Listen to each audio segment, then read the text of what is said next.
Bom, meus queridos irmãos, nós estamos hoje aqui reunidos para fazermos essa segunda parte dessas conferências que estamos realizando nesta quaresma, procurando fazer uma ligação de acordo com a espiritualidade quaresmal de todo esse movimento que existe hoje, de apostasia ou de destruição da Igreja Católica, em relação àquilo que nosso Senhor Jesus Cristo sofreu na sua paixão. Então, o objetivo dessas conferências é chegar a essa conclusão que a Igreja passa hoje, como corpo místico de Cristo, ela passa hoje por uma verdadeira via sacra, que tem como estação final, assim como nós rezamos na via sacra, o fim da estação de todo esse caminho é a morte e o sepultamento de Nosso Senhor. Então também nós vamos chegar à morte e sepultamento da Igreja.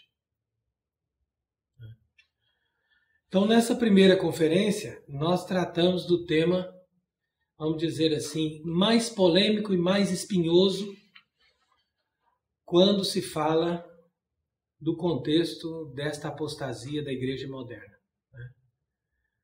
Ou seja, o tema da liberdade religiosa. Em outras palavras, a Igreja jamais, como instituição, poderia apoiar a liberdade religiosa, que é uma doutrina maçônica, e jamais ela poderia endossar a ideia de que as pessoas têm liberdade de escolher a sua religião. Porque se ela diz isso, é a mesma coisa que o governo de uma certa cidade, dizer o seguinte: olha, aqui nessa cidade tem vários abismos, vários abismos, e se as pessoas andam por esses abismos, elas vão cair e vão morrer. Mas nós vamos tirar todas as placas que existem nas ruas desses abismos, dizendo que esse caminho é perigoso, dizendo que é proibido entrar ali, e nós vamos deixar a pessoa livre para entrar com o carro com alta velocidade, sabendo que a rua vai terminar num abismo. Então a gente vai ver as pessoas morrerem sem problema, porque a gente tem que dar liberdade para as pessoas para escolherem a sua morte. Isso não é função do poder público que se preze. O poder público daquela cidade tem que chegar e dizer: não, nós temos que colocar barreira, nós temos que colocar placas, nós temos que impedir. Pronto, é isso. Então, em resumo, a Igreja, quando ela sabe, quando ela tem certeza que a palavra de nosso Senhor Jesus Cristo é verdadeira e que Ele é Deus, então a pessoa não pode dizer que os outros têm liberdade de fazer qualquer religião, qualquer caminho. Não, porque a Igreja sabe que qualquer outro desse caminho corre o risco da pessoa chegar aonde? No inferno. Se a Igreja tem essa fé, que a Igreja leva o depósito da verdade, transmitido por nosso Senhor, que é verdadeiro e único Deus. Então pensa bem. Se ela leva esse depósito dessa verdade, e ela também crê que fora dessa igreja, desta fé, a pessoa corre o risco de chegar no inferno, qual que é a função da igreja?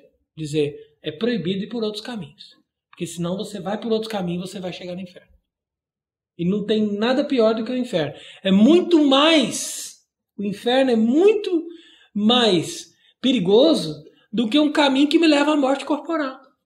Então, como eu dei o exemplo dessa cidade, se nós vemos que é razoável o governo daquela cidade impedir as pessoas de chegar numa rua que vai desembocar num abismo, da mesma forma é plenamente razoável que a igreja, como governo de uma cidade espiritual, e impeça as pessoas de chegarem em caminhos onde vão parar no inferno. Pronto, é uma conclusão óbvia. Então aqui resume-se, recapitulando, o tema da conferência que nós fizemos nesse domingo passado. Agora, hoje, né, nós vamos tratar outro tema também muito espinhoso, né, podemos dizer assim, que é o tema da fraternidade universal, ou da fraternidade humana. Ora, faz parte do catolicismo liberal, agora pensa bem isso, desde Lamennais, todos esses que foram ali, né, no século XIX, desenvolvendo esse sonho, né, de uma igreja, né, para agrupar todos os seres humanos e tal. Então faz parte da música de fundo dessa gente a ideia de abraçar todos os seres humanos como uma só família. É o resumo, é a música de fundo do catolicismo liberal. Ora, isso foi condenado por vários papas, como nós já dissemos, Gregório XVI, Pio IX, etc. Entretanto, o Concílio Vaticano II, em várias passagens, especialmente nessa Constituição Pastoral chamada Gaudium et Spes, vem apresentando essa ideia da família humana. Família humana. Então veja bem, onde está o erro nisso? Nosso Senhor Jesus Cristo jamais, ele no Evangelho, jamais falou da comunidade humana, uma só família, né? Como uma só família. Jamais nenhum dos papas e nenhum dos concílios, né? Nem os 4 principais que nós falamos na primeira palestra, e nem os outros concílios complementares, né? Chegando até o Vaticano I, jamais a igreja falou nesses termos de uma família humana universal, de agrupar todos numa só família. Mas a igreja sempre falou dela mesma como destinada a ser, claro, uma família para toda a humanidade. Mas é diferente de você querer formar uma família com toda a humanidade e desconsiderar a diferença de fé. Então, desde que nosso Senhor Jesus Cristo nasceu, vamos prestar atenção bem nisso. Quando Nossa Senhora foi junto com São José levar o menino no templo, ali eles encontraram Simeão. O que Simeão falou para Nossa Senhora? Falou, esse menino está destinado a ser um vínculo de união. Né? Ele falou isso? Ele vai ser um vínculo de união. Toda a humanidade vai reunir-se em torno dele. Ele disse isso? O que ele disse? Ele falou o contrário. Ele falou assim, esse menino vai ser um sinal de contradição. Quer dizer o seguinte, que uma espada vai dividir sua alma, a coisa vai ser divisão. Vai ter os que acreditam nele e os que negam ele. Então a humanidade vai se dividir a partir dele. Olha que coisa séria, entendeu? Ninguém considerou isso na hora que foi redigir esse documento aqui do Vaticano II. Eles esqueceram o Evangelho, falaram assim, deixa de lado o Evangelho, porque o Evangelho é ultrapassado. Agora nós temos que fazer um novo Evangelho. Mas, se você olha, né, eu parto do Evangelho e depois do magistério da igreja. Então, se você vê o Evangelho com o magistério da igreja, né, você não pode simplesmente cair em todas essas ladainhas aqui. E pior, você também não pode dizer que isso aqui é possível de se interpretar de acordo com a fé e a tradição da igreja. Não é possível. Não é possível. Entendeu? A não ser que a gente queira fazer uma interpretação forçada. Aí tudo bem. Então, é importante a gente perceber isso, porque São Paulo dizia assim, mesmo que venha um anjo do céu, pregue um evangelho diferente, não aceite. Rejeite essa pessoa. Mesmo que nós mesmos, ou um anjo que vem do céu, falou assim, você está vendo que eu sou um anjo, eu estou pregando um evangelho diferente, você tem que aceitar. Não tem. Não tem, porque Deus veio na terra e ele disse o que é para fazer. Acabou. Então, o evangelho é causa de divisão e não de união. Se as pessoas podem se unir em torno do evangelho, ótimo. elas estão unidas ali, mas elas estão unidas porque elas se converteram, porque elas aceitaram a fé. Mas se elas se unem sem aceitar a fé, essa união é maligna. Essa união é para o mal. Por isso que nosso Senhor disse uma frase muito clara. Ele falou assim, julgais que eu vim trazer a paz à terra? Não, eu vim trazer a espada. De agora em diante, na mesma família, será o pai contra o filho, a sogra contra a nora e assim por diante. Isso aí é uma frase do Evangelho. E assim, outras que você encontra no Evangelho, onde nosso Senhor faz essa divisão. Aí, de repente, você encontra aqui, Gaudium et Spes, né? A igreja, em virtude do Evangelho que lhe foi confiado, proclama os direitos humanos. Olha, peraí. O que são os direitos humanos? Os direitos humanos são a própria constituição da Revolução. E a Revolução é contra a igreja. Então a igreja agora vem e diz, a igreja, em virtude do Evangelho que lhe foi confiado, proclama os direitos humanos, mas os direitos humanos é contrário ao Evangelho. Aí que está. Como que pode isso? Como que ela pode querer reconciliar a Revolução com o Evangelho?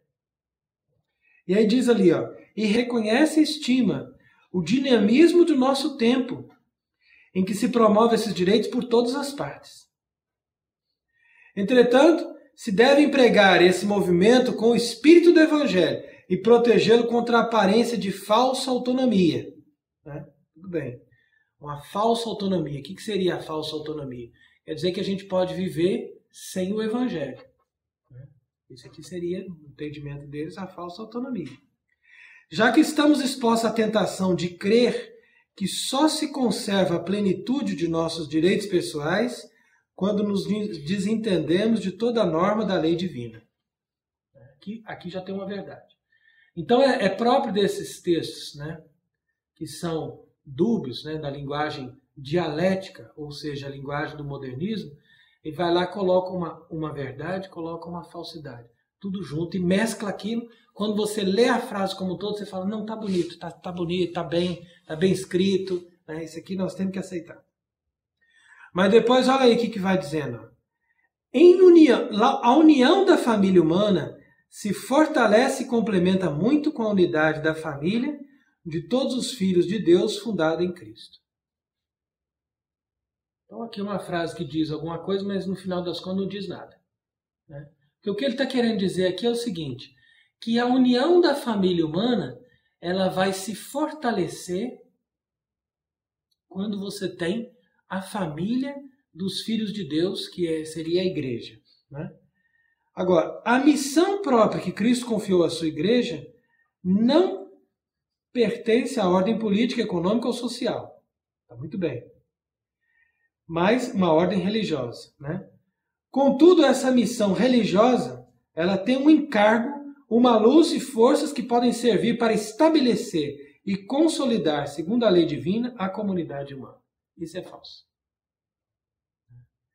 Por quê? Porque se nós temos um fim religioso, então como que nós vamos agora criar uma comunidade humana sem olhar, em primeiro lugar, para esse fim religioso, ou seja, a aceitação de todas as pessoas da fé e da divindade de Cristo?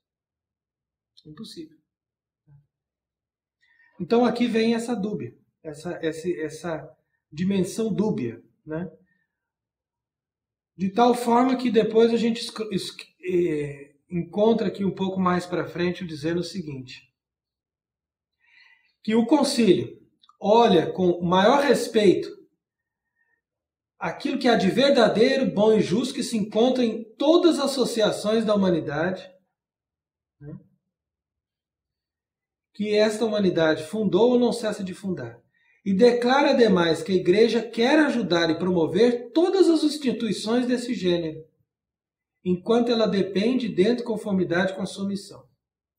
E nada deseja tanto quanto desenvolver-se livremente em serviço de todos, sob qualquer regime que reconheça os direitos fundamentais da pessoa e da família e os imperativos do bem comum. Então, em outras palavras aqui, resumindo, está dizendo o seguinte, que a igreja se coloca a serviço de todos, mesmo que seja aquilo que não tem nenhum fundamento e nenhuma relação com a fé. É como se a igreja estivesse aqui se declarando o seguinte: olha, a partir de agora nós somos uma instituição a serviço da humanidade. Aí está o perigo. E continua-se mais para frente na mesma Constituição, que essa Constituição é bem grande, né? Diz aqui, ó: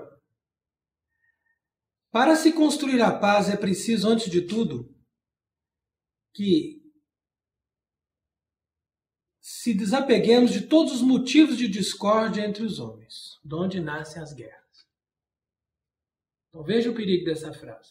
Se eu digo, então vamos construir a paz, né? Tá bom, então o objetivo da igreja é construir a paz, sendo que nosso Senhor Jesus Cristo diz: julgai que eu vim trazer a paz? Não, vim trazer a espada. Mas aqui eles estão dizendo, o objetivo da igreja é fazer a paz. E para fazer a paz, né, coloca aqui uma coisa óbvia, é preciso acabar com todos os motivos de discórdia. Quais são os motivos de discórdia mais presentes na história da humanidade? A religião. A insistência nos dogmas da fé. Então você veja lá, as guerras no tempo dos protestantes. Da onde que elas vieram? O motivo de discórdia. Discórdia a fé é diferente. As guerras que estão lá no tempo das cruzadas, qual que é o motivo da discórdia? A fé é diferente. E assim você vai encontrar em todos os ambientes. Quer dizer que, se nós lemos uma frase como essa no texto do concílio, não nos admiremos que o Papa Francisco venha agora de assinar um documento em fevereiro desse ano, né, dizendo que Deus se compraz na diversidade de todas as religiões. Então as pessoas, isso que a gente tem que deixar bem claro, as pessoas hoje em dia se impressionam com o Papa Francisco, não se dão conta que o Papa Francisco ele somente segue uma agenda. Ele não é nada de extraordinário em relação àquilo que eles já vieram fazendo de muito tempo. Entretanto, faz parte do método revolucionário. Qual que é o método revolucionário? Primeiro você faz a desordem. Depois você coloca alguém que é revolucionário, mas que diz, não, agora nós vamos fazer a ordem. Né? Depois que a ordem começa a se implementar e que as pessoas vão começando a buscar de novo os valores pré-revolucionários, né? Aí você joga de novo um outro nível de desordem. Né? Então, se você, por exemplo, analisar a história da Revolução Francesa, né? O primeiro momento da Revolução Francesa foi um momento de confusão total. Né? Então, para eles era muito fácil levar alguém para a morte. Ah, não, você não está de acordo, então você vai para a morte.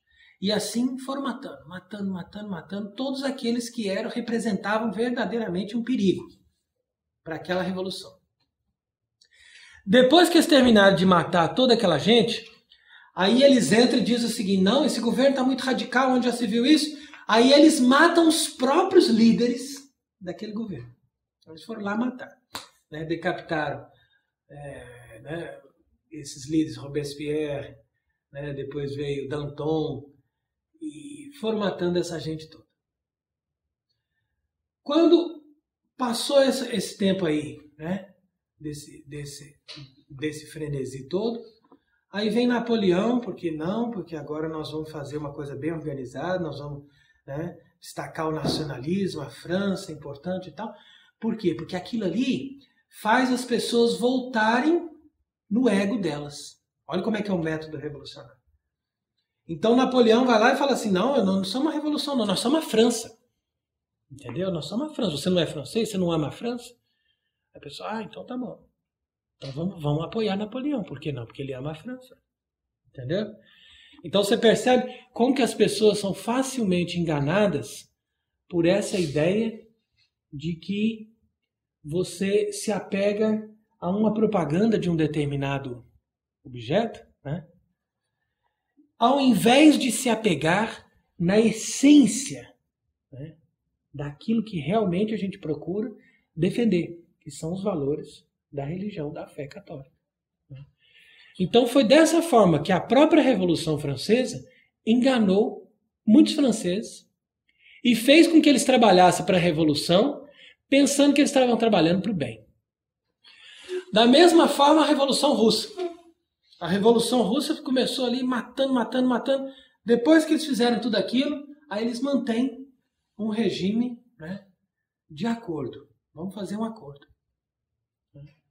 Então você veja, por exemplo, por que a partir da década de 20, se não me engano, 1924, o governo russo assassinou envenenado o patriarca de Moscou. Porque aquele que estava ali como patriarca de Moscou tinha um vínculo, ainda tinha um vínculo com a verdadeira tradição religiosa. Apesar de que eles estavam sem comunhão com o Papa, né? Mas eles estavam em uma linha, né, que não permitia a eles jamais aceitar o comunismo, aceitar a revolução. Então esse homem foi assassinado. Só que depois a própria instituição, né, do comunismo vai endossar a religião, né, dita ortodoxa, né, na Rússia, para poder fazer com que o povo se sinta realmente de uma outra forma, novamente, agraciado, né, e a revolução está em comunhão também com a minha religião.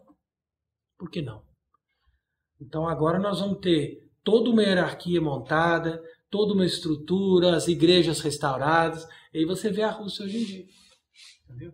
Então você olha para a Rússia hoje em dia e você diz, não, agora o Putin se converteu, a Rússia se converteu. Quando que a Rússia se converteu? A Rússia não está fazendo senão um último estágio dentro desse processo de revolução. Então preste bem atenção nisso. Né? E é por isso que naquela época, né, eles diziam, não, você precisa trabalhar para a Santa Rússia.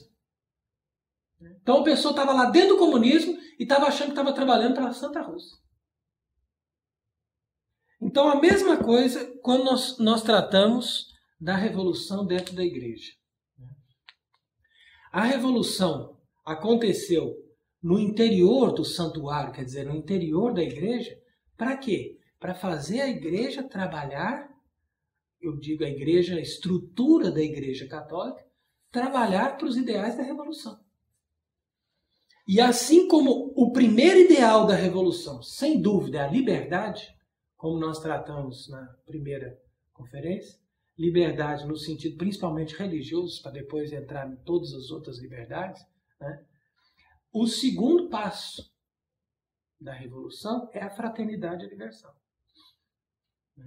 E essa fraternidade universal também passa necessariamente para a completa desconsideração da fé católica.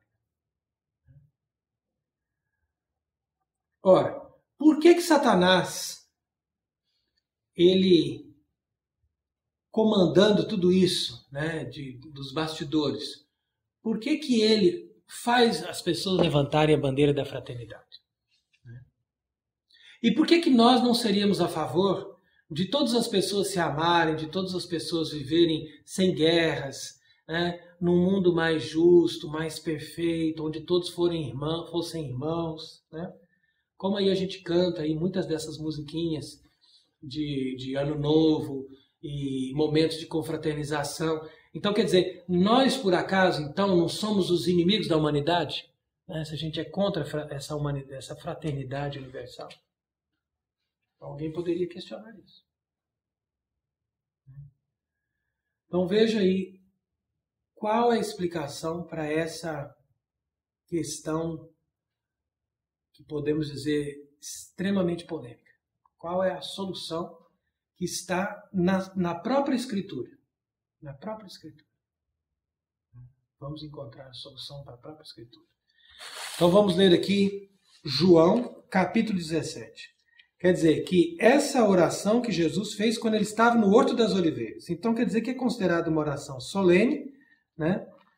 E ali naquele momento ele não estava falando uma coisa que seria lançada ao vento, né? Aliás, nenhuma palavra de nosso Senhor Jesus Cristo poderia cair por terra. Mas essas palavras especificamente, eu acredito que foram recolhidas com muito esmero, com muita veneração pelo apóstolo São João. E ele então narrou aqui para nós no Evangelho. O que ele disse aqui na oração de João, capítulo 17. Versículo 9. Pai, eu rogo por eles. Não te rogo pelo mundo, mas por aqueles que me deste, porque são teus. Então aqui cada um analise se essa oração aqui está em sintonia com a Gaudium et Spes. Primeiro leia a Gaudium et Spes, depois leia essa oração e veja se existe o mesmo espírito em uma coisa e outra. É simples. Não sou eu aqui que estou querendo dizer que eu entendo mais, que eu estou acima dos bispos, que eu estou acima do Papa. Não. Eu não estou dizendo nada disso. Eu me submeto a qualquer hierarquia desde que ela tenha uma autoridade legítima e esteja baseada na verdade. Se ela estiver baseada na verdade e seja uma autoridade legítima, eu me submeto imediatamente. Agora, se ela não está baseada na verdade, ela não vai ter justiça, ela não vai ter misericórdia e ela não vai ter fundamentos para a sua própria legitimidade. Entendeu? Principalmente se ela for uma autoridade religiosa. Então, analisa João 17. Eu rogo por eles, não rogo pelo mundo, mas por aqueles que me deste, porque são teus. Tudo que é meu é teu, e tudo que é teu é meu. Ora, Pai Santo, guarda-os em teu nome, pelo nome que me deste, para que eles sejam um como nós somos um. Então, o nosso Senhor está rezando, nesse momento, pela união de todos os fiéis cristãos, de todos os católicos, de todos aqueles que compõem a Igreja Católica. É isso que ele está fazendo aqui. Que eles sejam um como nós somos um. Quando estava com eles, eu os guardava em teu nome, o nome que me deste. E eu os guardei e nenhum deles se perdeu, a não ser ao filho da perdição. E depois continua. Eu lhes dei a tua palavra, mas o mundo os odiou, porque eles não são do mundo, como eu não sou do mundo. Então quer dizer, não somos nós que odiamos o mundo e que desejamos o mal para o mundo. Mas é o mundo que nos odiou. E se o mundo já nos odiou, como está escrito aqui no Evangelho, como que nós vamos agora abraçar o mundo e dizer, vamos ser uma só família, vamos ser irmãos? Como pode isso? Aquilo, o mundo os odiou, né? Porque eles não são do mundo. Agora, se eles tivessem a graça de crer, né, eles é que teriam que abraçar a única verdadeira fraternidade, que é a igreja.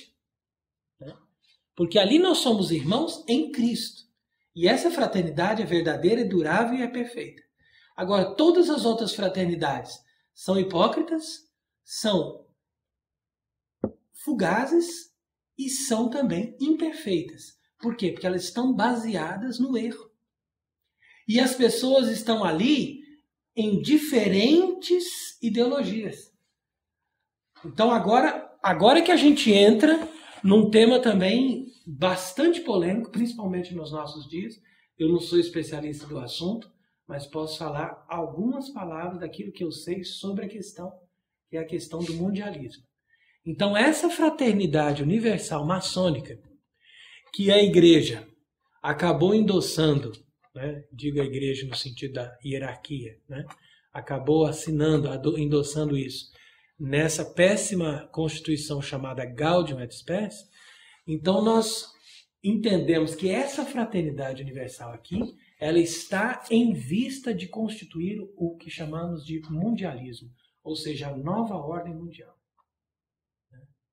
E essa nova ordem mundial é um programa muito bem estabelecido, não é uma coisa para o bem, não é uma coisa para o bem comum, não é uma coisa para todos serem irmãos amiguinhos, é só um estágio. E as pessoas pensam que naquele estágio ali elas vão chegar, né, numa verdadeira paz, numa verdadeira comunhão de todos os seres humanos, mas isso tudo é enganação do demônio. Tudo é enganação do demônio. Então, pelo menos o Evangelho, ele tem a verdade, e a verdade seja dita, gostou, gostou, não gostou, não gostou, acabou. Mas aqui está a verdade. Agora, o demônio, ele é esperto.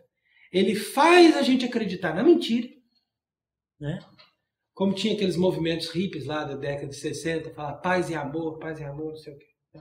Mas a paz e amor sem Deus é falsa. A paz e amor sem a verdadeira fé é uma enganação.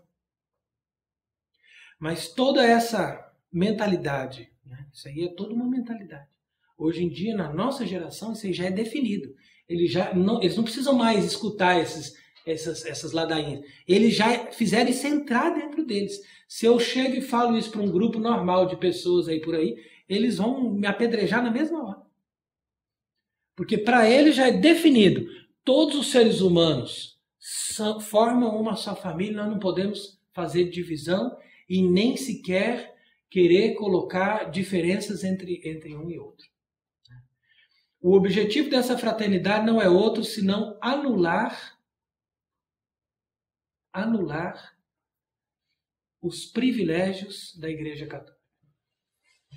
E anular essa dimensão da Igreja de estar separada do mundo. É romper, quebrar toda forma de divisão. Né? Esses muros que fazem entre a Igreja e fora da Igreja são quebrados. E nós agora vamos misturar toda a humanidade numa só panela, para dentro dessa panela fazer a sopa. E aí depois, quem vai comer essa sopa aí é outra coisa. Então isso em resumo, né, em termos mais ou menos aí colocados, são os fundamentos desse mundialismo. É por isso que eles inventam todas essas mentiras e as pessoas acreditam. Né? Então eles vão lá, destroem aquelas 2 torres gêmeas. E aí diz, não, isso aqui foi o terrorista que bateu, que é um avião dele, e aqui, através desse pânico que forma entre as pessoas, nós começamos a dizer, temos que acabar com o terrorismo, temos que acabar com as diferenças entre as religiões. Pronto. E como os seres humanos hoje em dia só se interessam pela vida terrena, então eles fazem pouca questão dos dogmas da fé. Não, o dogma da fé é bobagem, isso aí você está querendo guardar uma coisa que só está trazendo divisão e prejuízo para a humanidade. Então, por favor, renuncie a isso em nome da humanidade, em nome do bem comum. Essa é a linguagem. Essa é a linguagem. Então, eu estou falando isso aqui para preparar bem vossas caridades, porque nós estamos na quaresma da história, podemos dizer assim. Não é só na quaresma tempo litúrgico, mas na quaresma da história. E aí, nessa quaresma da história, ou nessa paixão da igreja, nós vamos ver nosso Senhor Jesus Cristo ser condenado à morte, mais uma vez, né? A igreja, Cristo é condenado na pessoa da igreja, né? De forma mística, e Barrabás é solto como o salvador da humanidade. Barrabás é quem? É quem promove o bem segundo a lógica humana. Barrabás representa isso. Então, hoje em dia você não pode falar num político como os antigos reis católicos, né? Como foi, por exemplo, Carlos Magno, como foi, por exemplo, outros grandes reis, né? Podemos colocar aí São Luís e outros grandes santos, né? Que, em primeiro lugar, buscavam o reinado social de nosso Senhor Jesus Cristo. Ou seja, buscavam fazer um reino que estivesse baseado na verdade da revelação divina e, a partir dessa verdade da revelação divina, pudesse ter justiça, pudesse ter, por que não, tolerância, mas não liberdade para fazer o mal, nem liberdade para optar pelo erro. Então aí a diferença entre a tolerância e a liberdade para o erro. Então, quer dizer, a igreja conhece todas essas fontes históricas.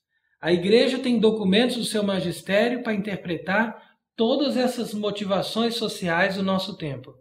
Mas aí ela vai buscar nas fontes dos seus próprios inimigos, né, que são liberais, e bebendo dessas fontes,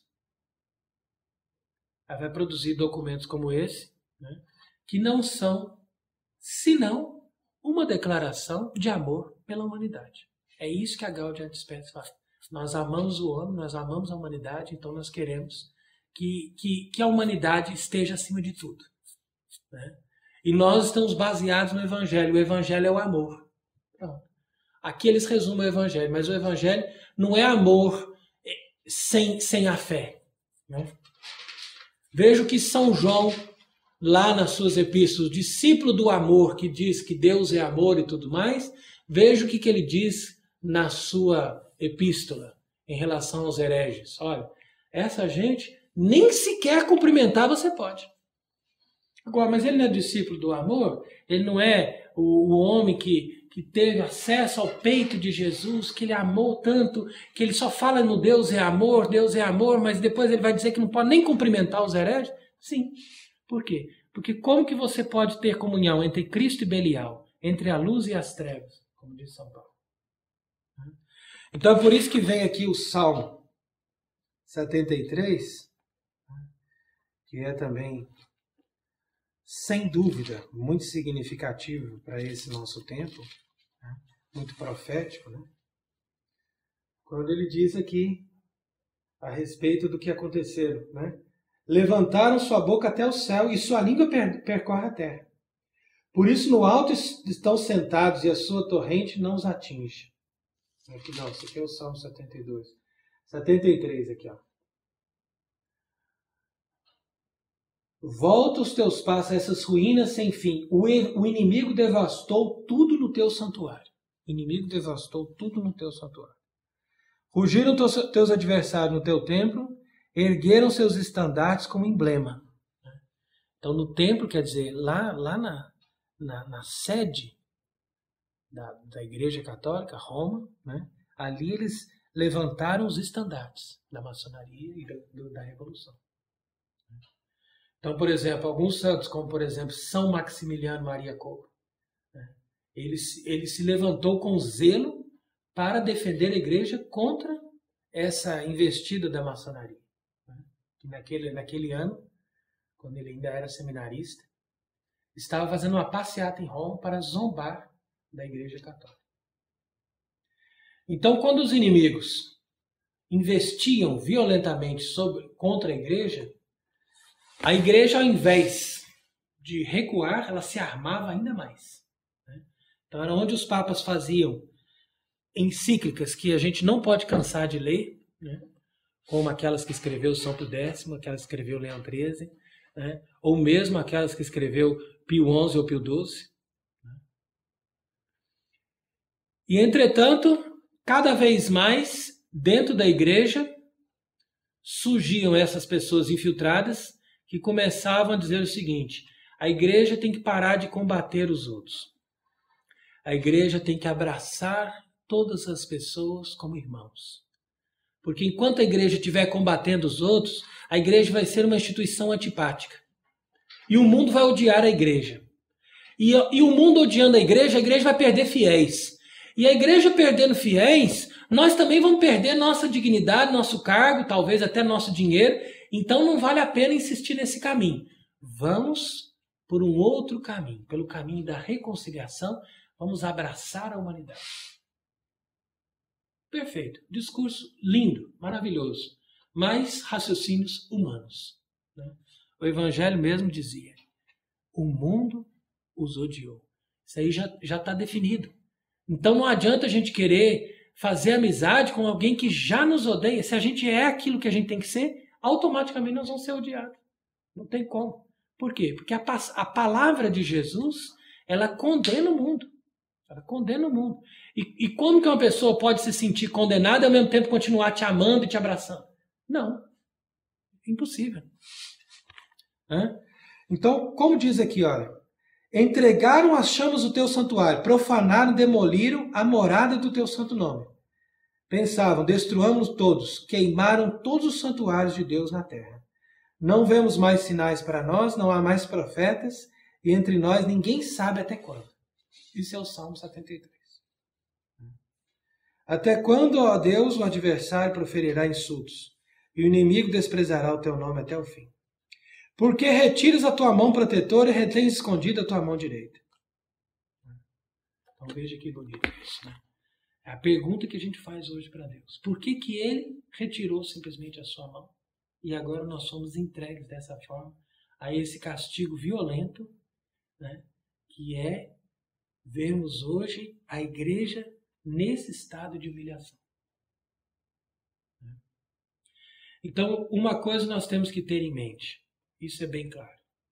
Deus ama, com certeza Ele ama todas as pessoas. O nosso Deus é um Deus que é incapaz de odiar. Ele ama todas as pessoas. Mas são as pessoas que têm que fazer uma opção por Ele. Se as pessoas não fazem uma opção por Ele, essas pessoas ficam privadas do amor de Deus. Mas não porque Deus deixou de amá-las, mas simplesmente porque elas não acreditaram no Filho que Ele enviou. O Filho que Ele enviou é como a nossa única âncora de salvação. Quem rejeita o Filho, rejeita o Pai. Quem rejeita o Pai, automaticamente se torna incapaz de estar na bem-aventurança, participando dos dons de Deus, participando da vida de Deus. Então, é com esse tipo de raciocínio, coisa simples, não é coisa assim de formular teologias complexas, não. É coisa simples. Todas as coisas que a gente tem que ensinar hoje em dia, está faltando para as pessoas é isso. Uma explicação simples para as palavras super complexas, super prolixas e super confusas desses documentos que se produziu depois do Vaticano II. Não só no Vaticano II, mas também pelo magistério que se seguiu depois do Vaticano II. E as explicações são sempre muito simples. Para elas terem efeito, elas têm que ser simples. Então, eu estou dizendo aqui em palavras simples. É possível a fraternidade universal? É possível, por um dom de Deus, quando todos se converterem. Fora disso, não é possível. Né? Então, isso está bem claro em várias passagens do Evangelho, como eu citei aqui algumas. Ora, se isso não é possível, como a igreja, então, pode nos jogar agora nessa confusão e nessa apostasia?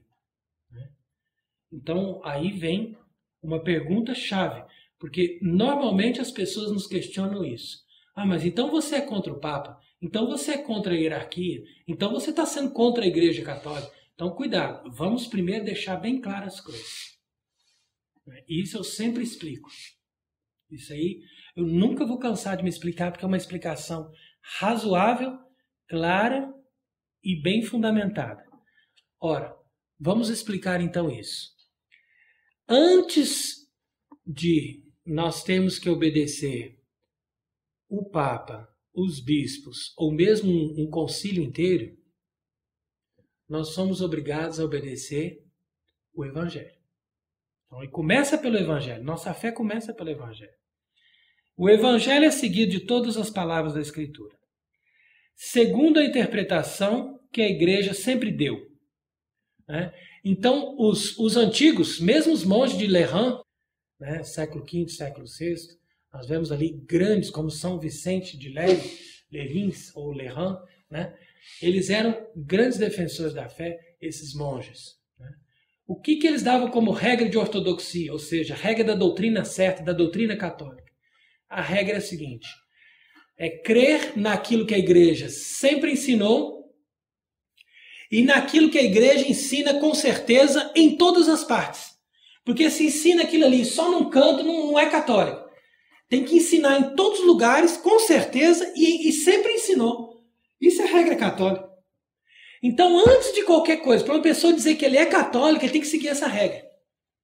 Ele não parte de uma estrutura, de uma hierarquia, não. Porque a igreja não é uma instituição humana. A igreja é uma instituição divina, fundada por Cristo, né? Que é Deus. Então, se a igreja é uma instituição divina, a igreja está baseada nos dogmas da fé. Os dogmas da fé não são outra coisa que a interpretação que a igreja dá para a Escritura. E essa interpretação faz parte de uma assistência que Cristo prometeu à igreja pelo Espírito Santo. Isso aqui é uma coisa que é infalível. Não tem como errar, porque Deus assiste a igreja pelo Espírito Santo. Agora, vem uma pessoa, vem um concílio que seja, um papa que seja, qualquer que seja, o mais importante que seja, todos os bispos do mundo, não importa, vão ensinar uma coisa diferente daquilo que a igreja sempre ensinou, então eles é que estão na desobediência, não somos nós. É simples. Eles é que optaram pela desobediência. Porque eles também têm que ter uma obediência, eles não são todo-poderosos. O Papa não recebeu um poder tal, né, que Cristo não falou assim para ele: tu és Pedro, e sob essa pedra edificarei a minha igreja, e eu não vou te dar só a chave do reino do céu, não, eu vou te dar todo o reino dos céus. Para você não é mais meu, é seu. Entendeu? É como se ele dissesse isso para Pedro, né? Eu vou te dar o reino dos céus, é todo seu. Tudo que você falar na terra, Deus vai confirmar no céu, porque você é Deus na terra. Você pode falar qualquer coisa, que qualquer coisa eu vou confirmar lá em cima. Não é assim, entendeu? Então, ele deu a chave. Chave significa, ó, abrir e fechar. É pronto, é isso. Você tem uma obrigação. É a mesma coisa que eu sou aqui o prior de um mosteiro. Eu dou a chave na mão do porteiro. O porteiro senta lá na cadeira do prior e fala: agora eu que mando aqui. Ele me deu a chave. Não, tá errado. Tá errado. Você sai dessa cadeira, entendeu? Eu é que vou continuar tomando conta. Você só tem a chave. O que eu mandar abrir, você abre. O que eu mandar fechar, você fecha. Entendeu? E assim a pessoa tem que seguir uma obediência. Então todos nós estamos sob obediência. Não é só eu que sou um padre, ou só o outro que é um fiel, ou só o outro que eventualmente é mesmo um bispo, né? Não. Todos estão sob obediência, inclusive o Papa. E essa obediência obriga as pessoas a cumprirem a função que eles prometeram, né? Como teve já outros concílios, se não me engano o concílio de Constância, que inclusive fez uma fórmula que os papas tinham que recitar quando eles tomavam posse do papado.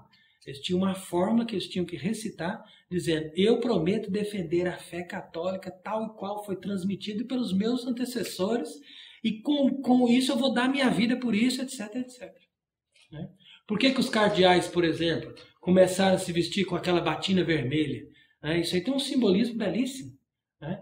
A batina vermelha deles não é a púrpura de quem quer ficar bonito para aparecer numa foto. Né? É a púrpura do sangue, porque eles têm que, como cardeais da Igreja Romana, dar o sangue para defender a fé. Essa é a função dele, é o simbolismo. Né? Eles têm que estar prontos para dar o sangue, mais do que os outros bispos, porque são cardeais. Né? Então é esse o tema, né? Por isso que nós temos aqui que viver nessa perspectiva de penitência, a quaresma, né? Como eu disse naquela primeira colocação, que quaresma não é simplesmente para nós batermos no peito e rezarmos o Salmo 50 porque pecamos contra Deus. Isso é fundamental também, né? A consciência dos nossos próprios pecados, mas em segundo lugar também nós temos que ter a sintonia com os sofrimentos da igreja, né? Especialmente no nosso tempo. Então nós nos vestimos de roxo, sim, porque nós estamos em tempo de tribulação. E quando nós pegamos os textos das missas diárias, né, se você tem a oportunidade de ter o missal da missa, né, e analisar ali as leituras de cada dia que nós temos nessa riquíssima liturgia de Quaresma, você vai ver principalmente nas leituras, né, das epístolas, das profecias do Antigo Testamento, você vê textos de profunda espiritualidade, né? Como, por exemplo, outro dia a gente leu, né, não me engano, isso foi terça-feira, a oração de Mardoqueu, né, que ele faz aquela oração diante de Deus: Senhor, estamos humilhados, estamos agredidos, estamos destruídos. Então, o que são essas orações? Essas orações não são orações de judeus. Essas orações são orações dos verdadeiros seguidores de Deus do Antigo Testamento, né, que rezavam nos dando o exemplo para nós hoje, que continuamos a ser os verdadeiros seguidores de Deus, na nova economia da salvação, ou seja, após a cruz de nosso Senhor Jesus Cristo, né? Então essas orações servem de base para nós, né? Como também aquela outra belíssima oração, acho que é Daniel capítulo 9, né? E essas orações servem de base para nós clamarmos a Deus e recitarmos muitas vezes essas orações, pedindo a Deus a libertação desse gravíssimo castigo que se atingiu sobre nós, né? O gravíssimo castigo que caiu sobre nós, da igreja ter sido entregue nas mãos dos seus inimigos, né? Então, aqui nós terminamos essa segunda conferência, né, e desejamos então que o Espírito Santo nos ajude a entender essas palavras e nos ajude a termos força para enfrentarmos a grande batalha que nós temos, o grande combate da fé, para defendermos a verdadeira Igreja Católica e não sucumbirmos diante das seduções e das tentações do inimigo. Amém.